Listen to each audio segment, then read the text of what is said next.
Joe Mulatto? Here. Randy Santarelli? Here. Lorraine Stevens? Here. Jim Bernose? Here. All present. Borough officials, turn the meeting over to Solicitor Ricky Commission. All right, folks, I'm going to try to speak loud. Those of you that are in the hall, we might be able to squeeze a few more in. There's some couple spots in the standing room against the back wall, which we left open for standing, and maybe a few more. So I want to try to accommodate everybody as we can. Here's the plan. First, I want to announce that council had an executive session to discuss anticipated litigation. What I'm going to do at this point is, I've already disseminated to council a document that I have drafted for them as a proposed cure. My draft of this is based upon the council's work session last week, based upon my interpretation of the record, based upon what I perceive council's comments and discussions to be at the work session, as well as my legal opinions, and based upon the entire record. This document can be a working document. It can be adopted.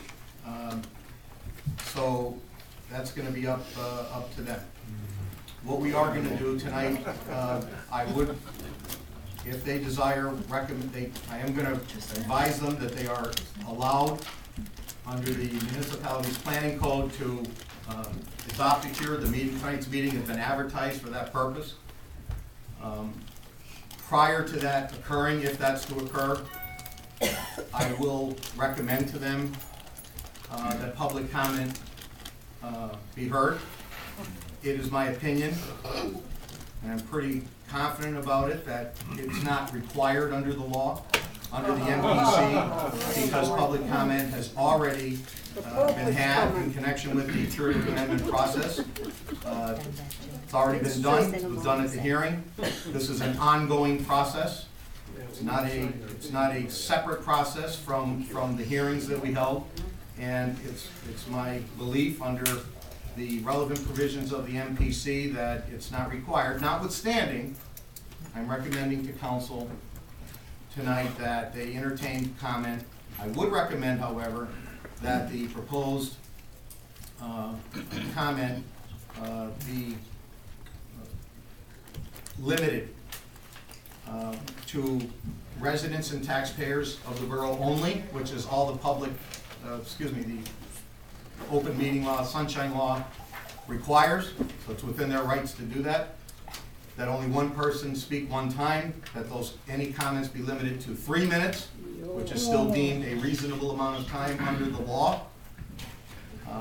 And the comments must be only on anything addressing a proposed cure, whether it be this cure or any comments anybody may have. That's my recommendation after stating your name and address. We'll have, does council have any? I have a question. First, Attorney Blazer, does anybody have any council have any concern, comments, approval, disapproval with what I said in the public comment? I have a question. Sure. It doesn't concern that though, Rick. When was the executive session you had? It was immediately before tonight's meeting. How come I wasn't? And how come I wasn't? No. We should. It was at 6 o'clock. Oh, boy. Good job, Joe. Wow. It was at 6 o'clock, Joe. I wasn't informed of that. You walked in 15 minutes prior to it, and you heard everything. We were talking about the litigation. And Go, Joe. This is not disgusting. Anything on the public? Council have any comments on the public comment? Terrible. And let the record reflect that Mr. Mulatto contacted me yesterday and indicated that he wouldn't be here this evening anticipated he wouldn't be here, so I want that on the record. Couldn't tell him So that. there's Couldn't no tell him future that. accusation that he Yeah, was could've told him. Is council okay with my proposal on public comment? Okay. Anybody? Attorney Blazer? He's not a taxpayer. He's not from Jessup. Not from Jessup. He's not from Jessup. I'm gonna say this one time, I'm gonna say this one time. Officers, this is our business meeting, okay? We insist on decorum. I will not tolerate shout-outs, and I'm gonna ask you, I'll give a warning one time. Anybody that's out of line and disrupts this meeting, we are gonna ask to be removed from the premises. We don't wanna resort to that, but we will not tolerate the shout-outs. I understand we're emotional, we got that. We've been through a lot together, okay? You may agree, disagree, do what you want. Yeah, we were together. As far as I'm concerned, we're following the law. If you don't like it, you will be asked to leave. Now, you're welcome to be here, we want you here. You must follow the rules. Attorney Blazer. Thank you, Solicitor. Just for the record, we obviously concur with your opinion regarding the impropriety of public comment at this proceeding. From our perspective, under the appropriate provisions of the municipality's planning code, public comment in this matter has already been closed and supersedes the provisions of the Sunshine Law. With that said, I don't want to stand up and object every time somebody stands up for public comment, so I'd simply like the record to reflect a standing objection to any public comment. To the whole public comment process? Yes. From either side. Noted, Yeah, thank you. noted. We'll proceed in that fashion, hearing no objection from council, so thank you. All right, so at this point, I have disseminated prior to the commencement of the meeting to the attorneys of record. Attorney Miles, did Attorney Powell want to give you a copy? She did. Okay, so I handed it to you, what is, I've already disseminated to council. And I have some other copies here available. We made some extra copies if somebody wants to. I can put them over here by Sharon. Thank you. That's so nice of them. Everybody have one? Have whoever, don't have. Here's a couple of them. Yeah, get us one, Janine. You want one, Aunt Louise? Yeah, give me one.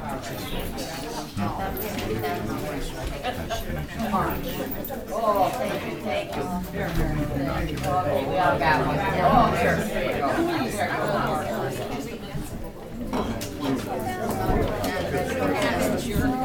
Did you get one? So what I'm gonna do for council's benefit is go through they can give a summary. What this does is, it's in ordinance form, it's in the form of a cure to your zoning ordinance. First of all, it would amend your zoning map and correct, it would do two things. One, if approved, that it would authorize the correction of the zoning map to reflect this change of use or the zone area, but also, more importantly, correct the date of the official zoning map, which I thought was necessary since the one of record was 1991, which is really just a cleanup thing. It's nothing of real consequence. Section 2 was to amend section 3.324 entitled Conditional Uses to delete electric power plants from the M2, as I opined in my legal opinion last week, as it was likely intended when it was written. Section 3 of the proposal would be to amend section 3.354 entitled Conditional Uses of the M1A, Schedule 3 of Article 3.00, to include electric power generating plants serving a power system, including cogeneration plants, as a conditional use in the M1A. Section 4, amend section 4.220 under permitted exceptions for height regulations to just simply include, along with the other uses in there, electric power generating plants serving a power system, including cogeneration plants as being a permitted exception from the height limitations. Section 5 of this proposal would direct at Article 11 definitions, add a definition to the definitional section to add a definition for existing development. which is my opinion as to what was attended, in my opinion to you on the August 26th vote, any residential or non-residential building, excepting those that are a part of or associated with essential services.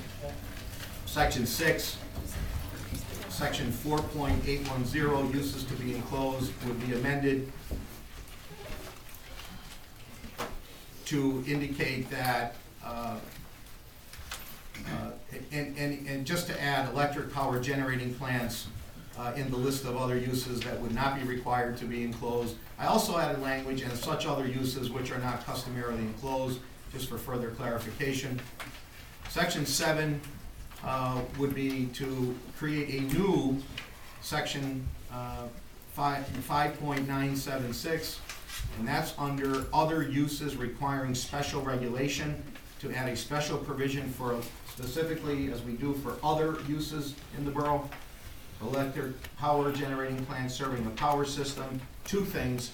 One, that any and all electric power generating plants serving the power system, including cogeneration, would be permitted in an M1A, as indicated above, but only located on the southeasterly side of the Lackawanna Valley Industrial Highway, AKA US Route 6 Casey Highway. Second part of that would be, is that no electric power generating plant would be allowed closer to one another, no two or more plants closer to one another than 2,000 feet. And I think if you recall the discussion at last week's work session, when you reviewed the maps and the exhibits, you know what that section of the M1A on that side of the highway looks like. So it would, and then the rest is general ordinance, law, severability, repealer, and effective date of 5 days from today's date, if adopted. So that's it.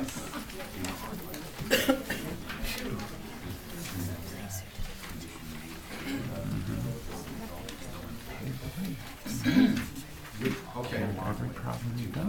Councilman Santarelli just asked me to clarify, and it's a very good clarification. The new section 5 that I put in would be a new section 5.976 regarding the 2,000 feet restriction on two or more power plants from one another. It should be noted that the existing 2,000 foot restriction on all C&M uses in the borough from existing development would remain. This proposal that I've drafted does not change that at all. So that section remains in effect, which is additional protection up on that side of the M1A. So you have this 2,000 from one another, and then the other 2,000 from existing development, which remains in effect. So with that,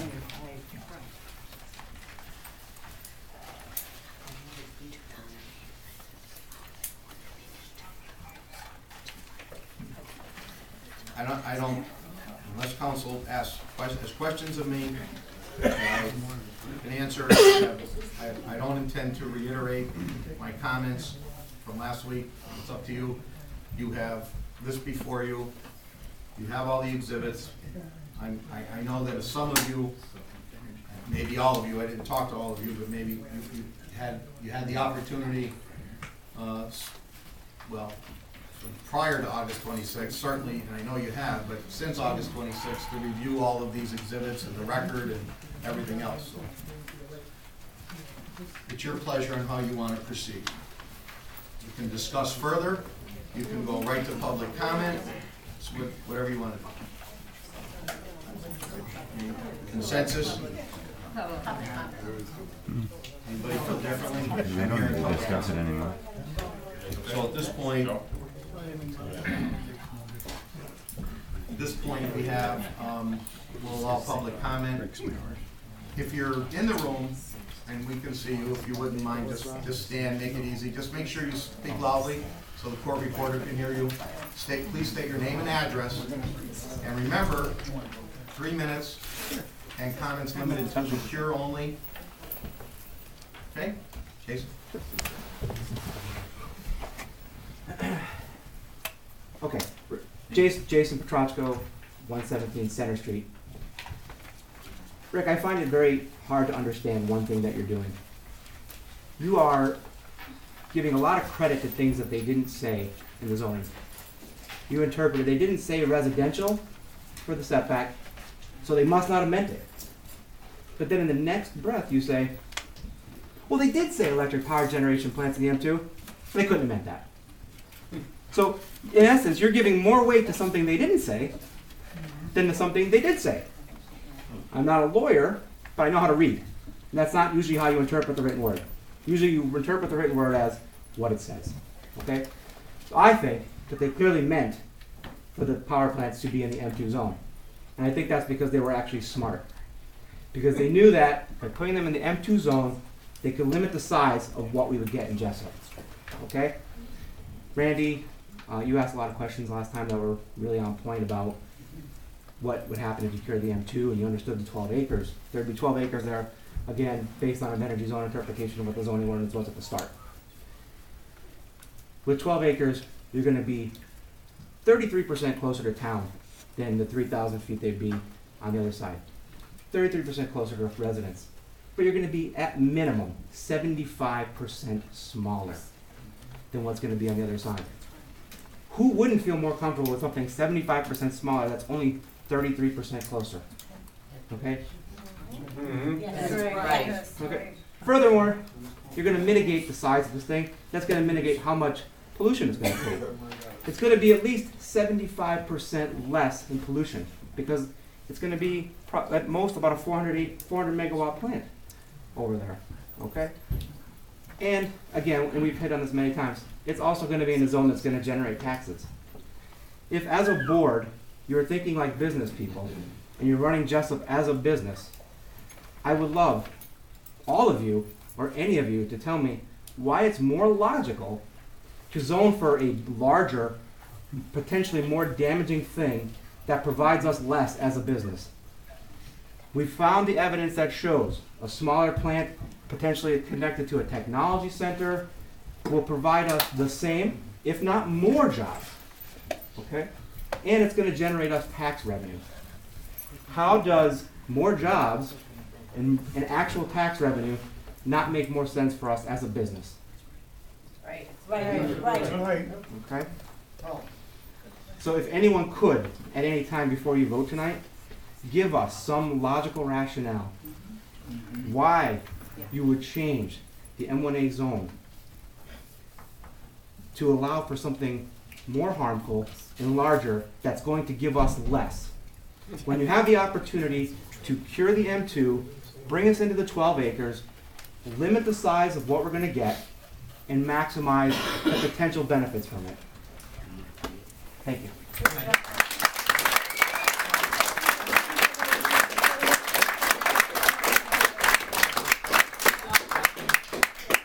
Janine? Janine Pavel on 407 4th Avenue. During this time, you've got a lot of evidence. We've presented our own evidence to show that it can fit in the M2. Spent money, sent out mailers. We've outlined everything you need to put this in the M2 where it belongs. And in addition to that, one of our members, because this has become a full-time job for us not being paid, because we are so concerned, we're here. When I look, we went back and checked out information and research on the zoning. I wasn't here last week because I work a second job. Took off tonight so I could be here. I watched some of the videos though, and there was testimony, honestly, from the solicitor about what the intent was. Well, we have articles. November 30th, 1993. November 23rd, 1993. December 7th, 1993, where it talks about the M1A and how excited Councilwoman Lorraine Stevens is about a business park in the M1A. Lorraine, remember what the intent was. You were there. I was. You were there. And we saw it, and we were shocked when we went through this. You know what's interesting is the people kind of remain the same. Slipco, as a developer, I'm going to be honest, they have failed up on that mountain. They have KOZ'd that entire mountain. So we're rezoning for these people to put in hotels and now this monstrous energy plant. Lorraine,